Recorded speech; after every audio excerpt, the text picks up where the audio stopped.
gear reviews, trip reports, DIYs, fails, and much more. I'm traveling in a purposeful manner towards a vague destination. Come explore with me. This week I wanted to kind of show you guys about how I modified my two-person trekking pole tent so that I can carry it by myself. So I'm going to kind of show you guys me setting it up outside, and then we'll go inside and I'll tell you a little bit more about the details because my nose is getting cold.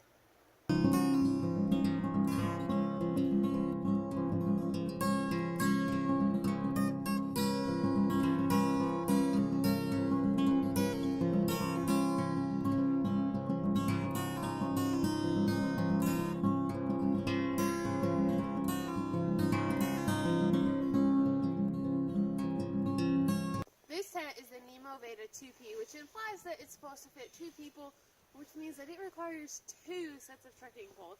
However, this is like a good sized tent for just me, and it doesn't weigh very much because it doesn't have any poles. But that means that if I'm hiking alone, I only have 1 set of trekking poles. So I went out and I scoured the internet looking for a solution, and I found one, and it's really cool, so I'm really excited to show it to you guys. So let's go ahead and look at it.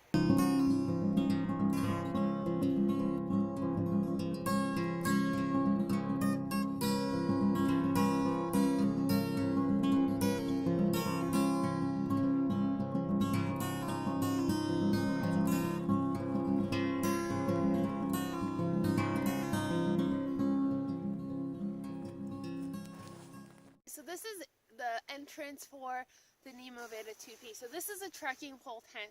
So you can see I have my 1 trekking pole that's holding up the main side of the tent.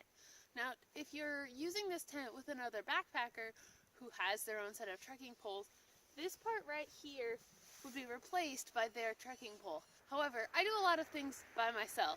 So I wanted to come up with a solution that would allow me to take this tent by myself. This pole right here could be another trekking pole, but again, mine's not. So it's about 35.5 inches long, fully assembled. These are like carbon fiber tent poles, so they're pretty strong and they're super light, and it worked amazingly. So I set up the tent at some point in this video. So these worked great. The tent was way sturdier than the last time I put it up, which was partially because we put it up incorrectly. Okay, so this is the inside of the VEDA 2P. So I got this tent on sale, and you can see like this is where it's been stained. It's actually, all the mold is gone, but there's still a stain. But I got this tent for like 50 bucks, so you can't complain when your tent's that cheap. This tent has a built-in Rainfly, so it's not 2 separate pieces, it's 1 large piece. The only thing I have to say that I don't really like about this tent, well, first, I didn't like that I had to have the second set of trekking poles. But now that I figured out a way to get around that, the only thing I don't like now, if you guys look down here, there's a seam at the floor level. And now if there's one thing my mother has taught me, it's that you do not camp in a tent with a seam at the floor level, because this allows water to get in way more easily. So I would say that's probably the only thing I really don't like about this tent. But I'm really excited for it to be summer so that I can take this bad boy out on the trails. So that's what we have for today. I hope you enjoyed my little tent mod, seeing my NEMO VEDA 2-person tent kind of in action, not like I'm sleeping in it. We'll sleep in it this summer, I promise. Let me know in the comments below what are your favorite backpacking tents, and we will see you next week on Piff Explores. Bye guys!